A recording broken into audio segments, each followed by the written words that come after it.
We were looking last time at the different religious ideas of the Romans. Without looking, see if you can tell me, what was the religious philosophy which believed in living for today, getting all the pleasure you can out of life, avoiding evil? What was that called? Epicureanism, right.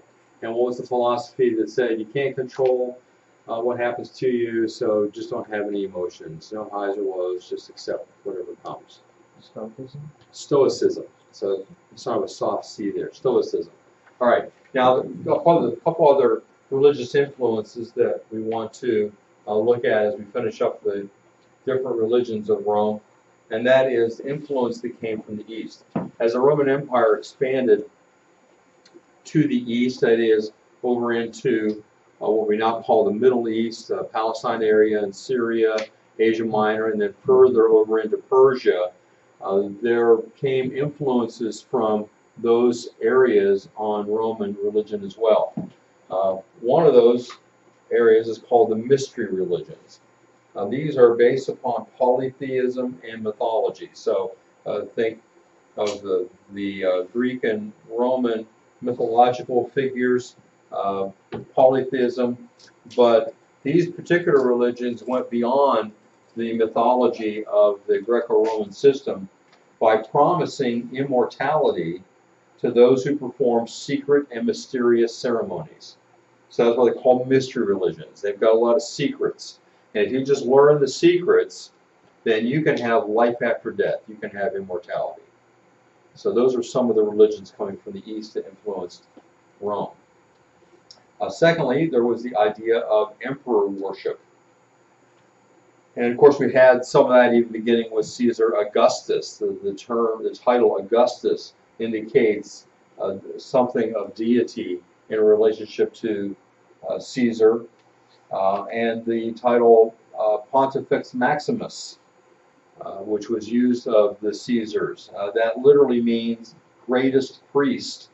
So the emperor of the empire was considered the greatest priest in the empire. So he not only was considered to be a civil authority, but also, in a sense, a religious authority. The emperor was supposed to have the ability to interpret the will of the gods in the affairs of the state. So he ran the empire not just out of his own wisdom, but with help from the gods. People expressed their loyalty and patriotism to the state by worshiping the emperor. So that showed that you were in obedience to the state. You recognized the state by worshiping the emperor. We see that the origin of the word pontiff, which is used to describe the Pope today, was used of the emperor, Pontifex Maximus, the chief right here, priest, Pontifex.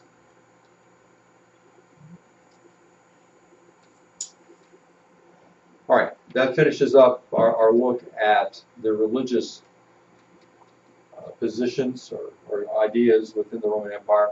Now I want to look briefly at Roman science, and I don't think you have a place in your notes for this, do you? So this is just extra information of interest to some of you, maybe, at least, at no extra charge. Okay, here we go. Roman science. The Romans were not great scientists like the Greeks had been, because why? They have little original thinking. Remember, they were borrowers. There were some, though, that contributed. Pliny the Elder wrote a collection of all known botanical, geographical, medical, physiological, and zoological information and put it together, called Natural History. Once again, he's just drawing on all the stuff that's out there, puts it together in a bit of an encyclopedia, but doesn't verify whether all these things are true or not. He just brings together all the information.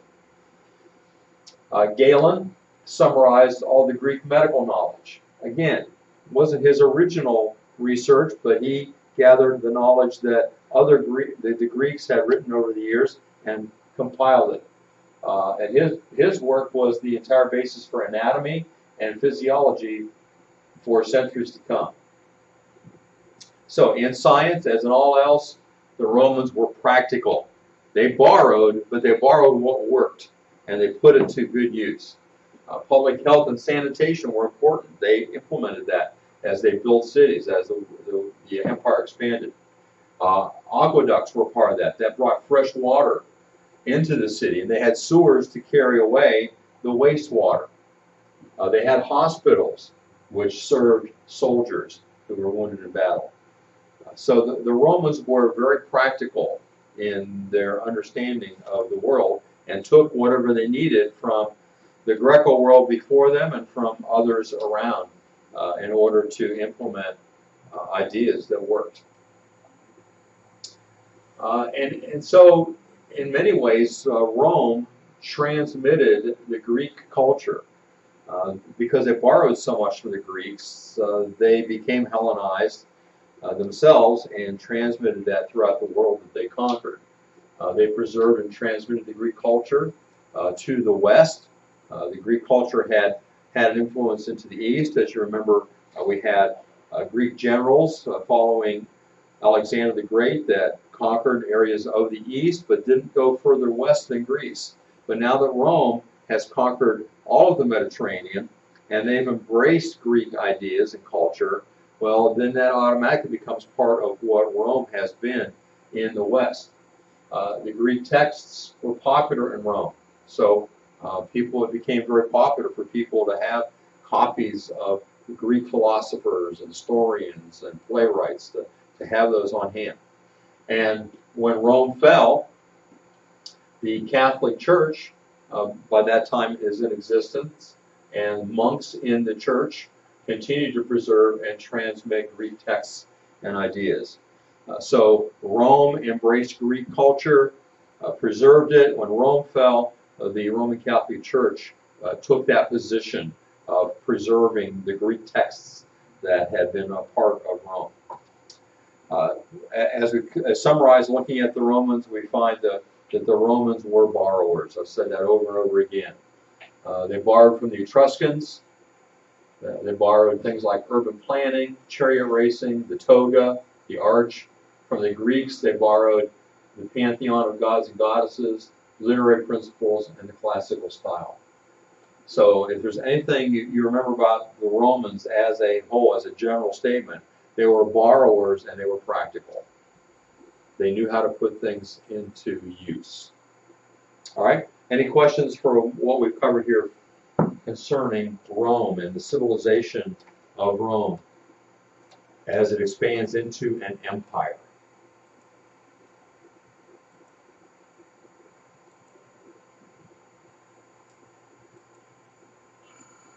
All right, what we want to do next is to see then what developed in the Roman world that is a preparation for the coming of Jesus the Messiah.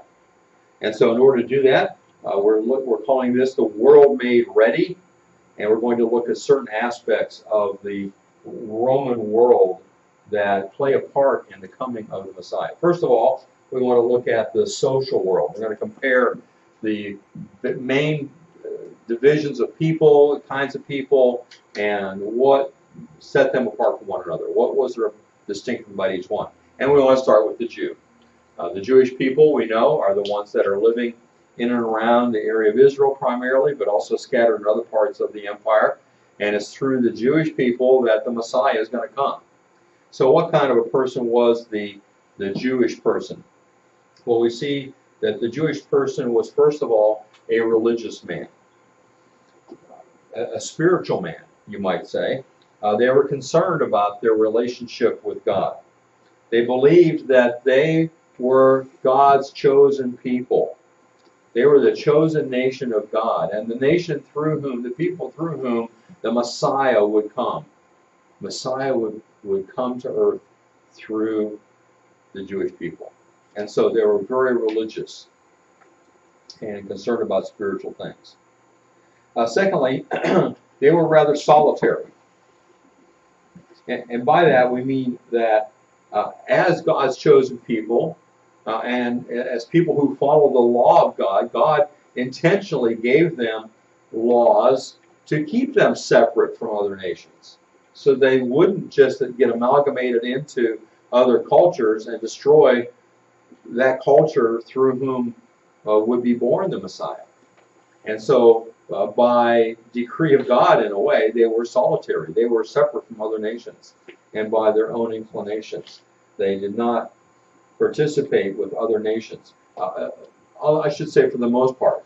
I mean, we can find a lot of times in the Old Testament where they do become entangled with other nations. But as a whole, they saw themselves as separate, and so were kind of alone in the world. It was, in fact, they looked at the world that way. There are the Jewish people, the Hebrew people, and then there are the Gentiles. That's everybody else.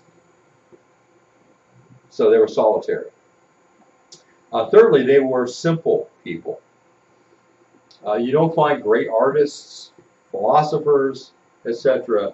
among the Jewish people. Well, sure, we can look in the Old Testament. We see that there was a wise man like Solomon who wrote what you might call philosophy. We have David, who wrote many of the Psalms. You have the prophets who wrote. But these are directed toward the Jewish people primarily. These are not works of art that we saw in other civilizations and other cultures. They were simple people. They were people that worked at what they were doing in order to live, to survive. But God chose to speak through these simple people. All right, so that's a perspective of what the Jewish people were like. Any questions about anything that I've said about them? All right. Next we have the Greek. What was the Greek person like?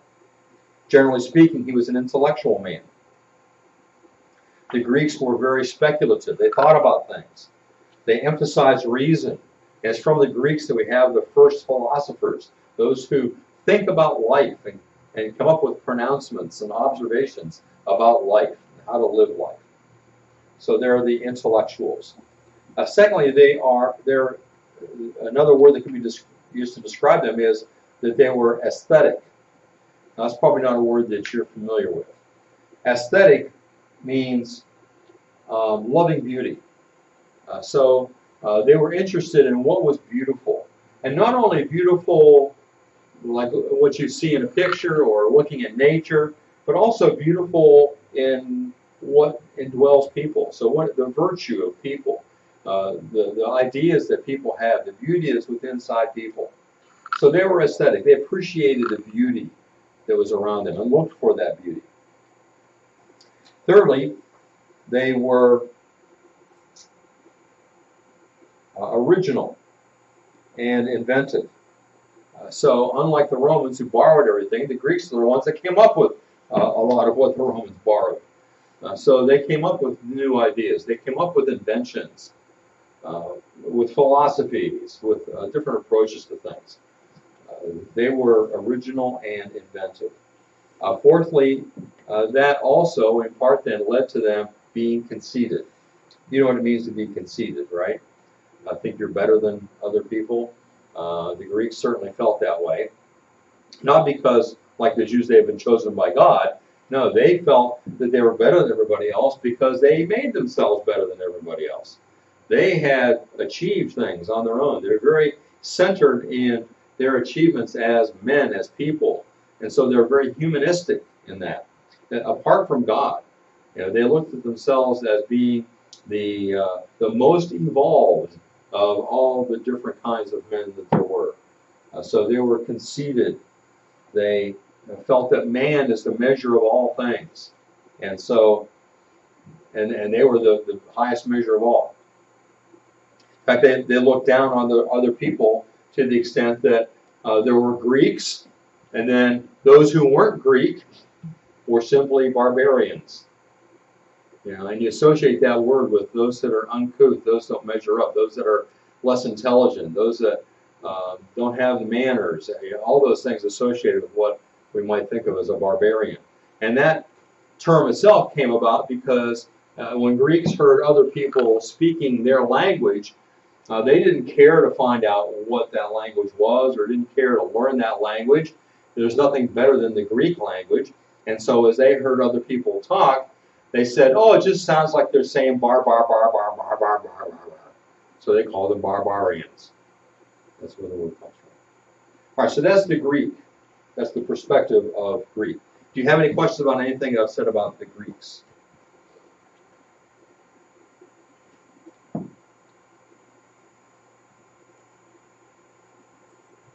Well, then lastly, we have the Roman, which we have just talked about extensively.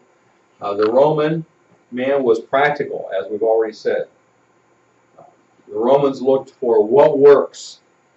And if you learn something, well, how can you use that?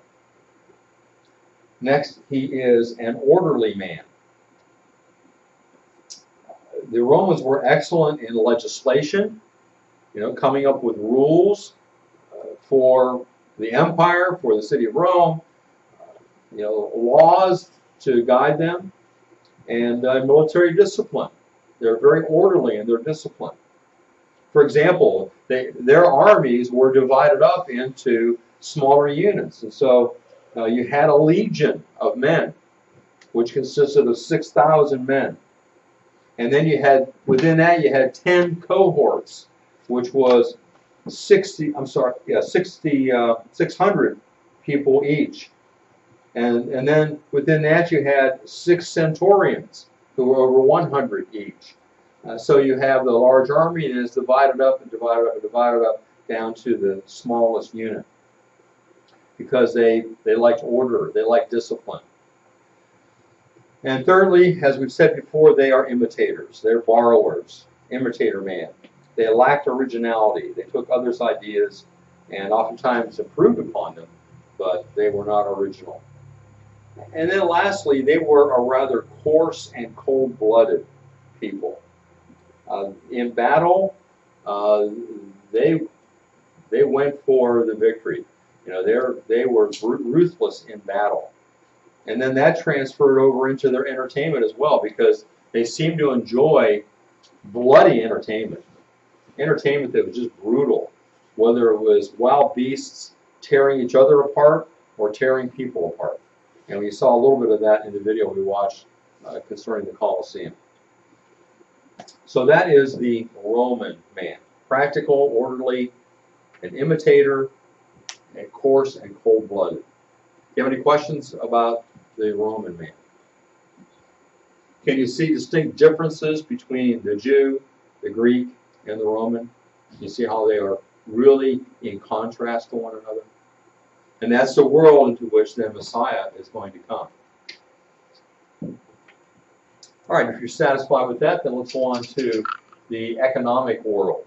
The economic world at the time that Jesus comes into the Mediterranean area. The economic world is characterized by unrest and poverty. This comes about because of, first of all, aristocratic landowners. Those who were wealthy, owned a lot of land. Usually they were involved in government as well. And they lived in luxury. And they exploited the people and the land. They took advantage of people. Because they had wealth, they used it to their advantage and didn't care about the people that were below them. Now in Israel, if we think about the aristocrats in Israel, those would have been the Sadducees. The Sadducees are the different groups, and we'll talk more specifically about them, but we have talked about the Sadducees a little bit before and how they enjoyed wealth, and they were ones that accumulated a lot of wealth. They owned a lot of land, and we see that come into play in the New Testament. Secondly, so first of all, there were aristocratic landowners that exploited people.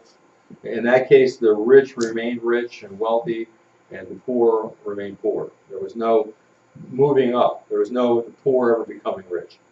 That's just the way it always was. Secondly, the middle class was almost eliminated, and that was by slavery. But as the Romans conquered, you don't take prisoners of war back then. You either kill the opposite side, or if you capture them, you don't put them in jail or prisoner of war camp, you make them a slave. And so, because of all the battles the Romans fought, there were a lot of slaves. Whenever they would conquer people, there would be a lot of slaves. And so because of the glut of slaves into the labor market, that meant that there were less jobs for people who wanted to work, because it's cheaper for an owner to purchase a slave than it is to pay somebody on a daily basis or weekly basis. So slavery almost eliminated the middle class altogether. Well, what happened then? Middle class people, that is, people who maybe had a trade, or people that owned land, a little bit of land, and had a farm. And this happened many times as soldiers came back from fighting to their land. They found they could not survive on that land any longer because of the taxes and so on. And we've talked about that before.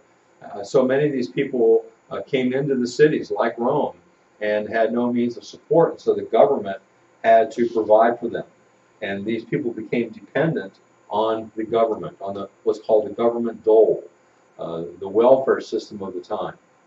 So the middle class was almost eliminated by slavery, and many of the people then became more poor and dependent on the government.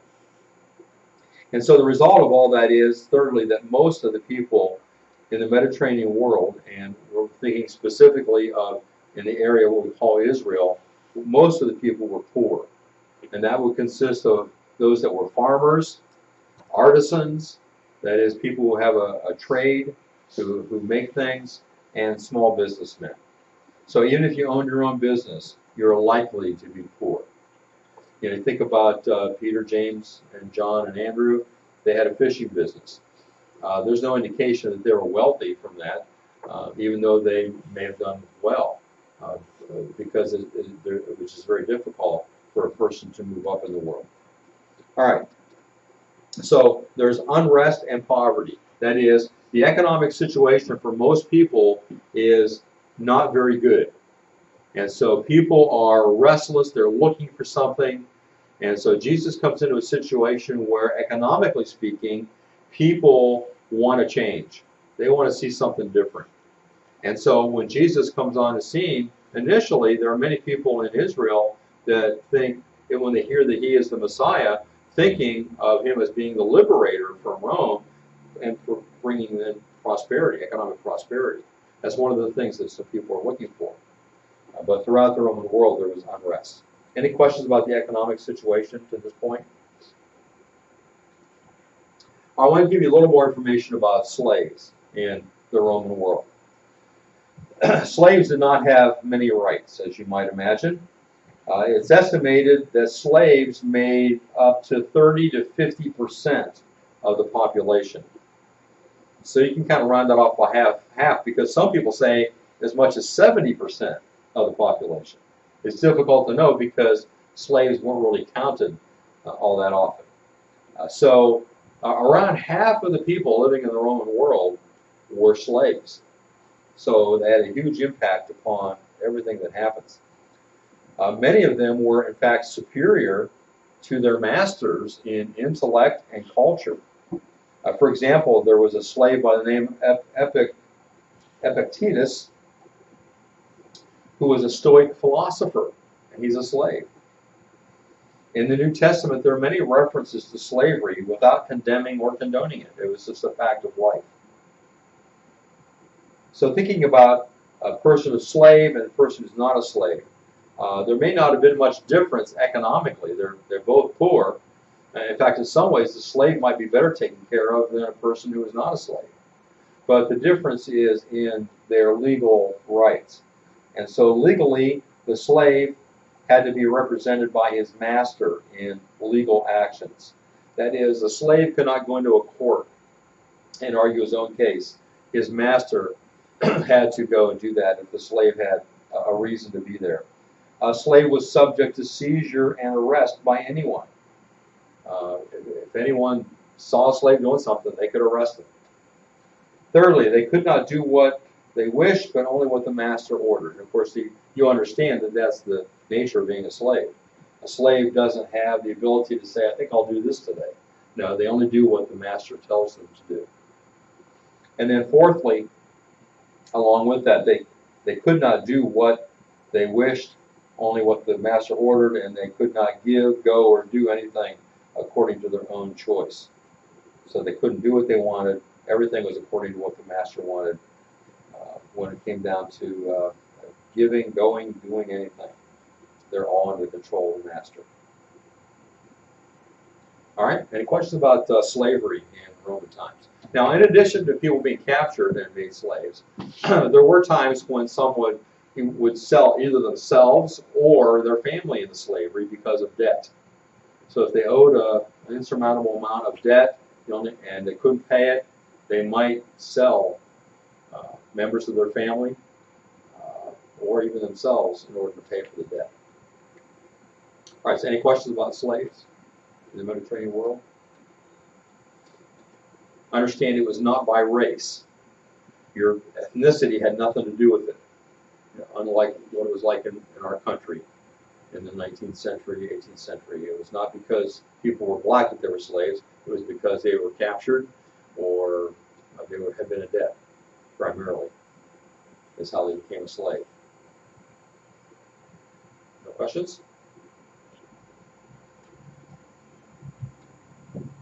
All right, let's go on to one last thing about the economic world.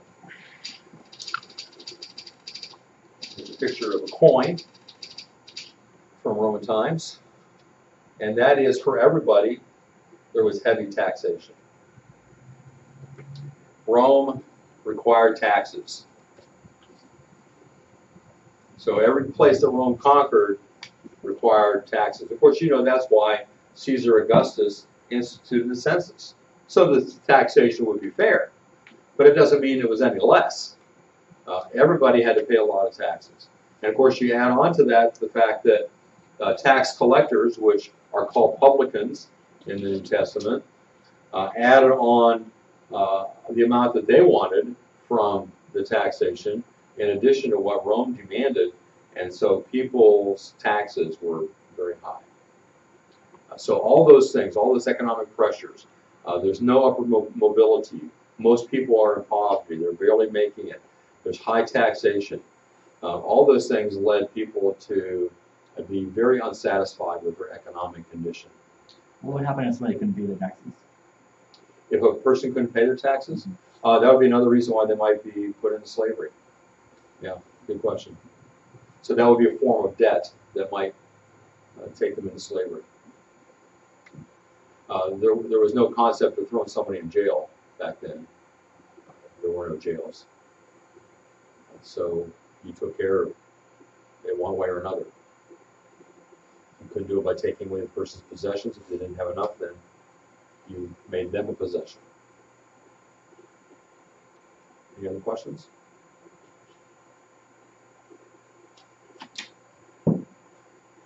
All right.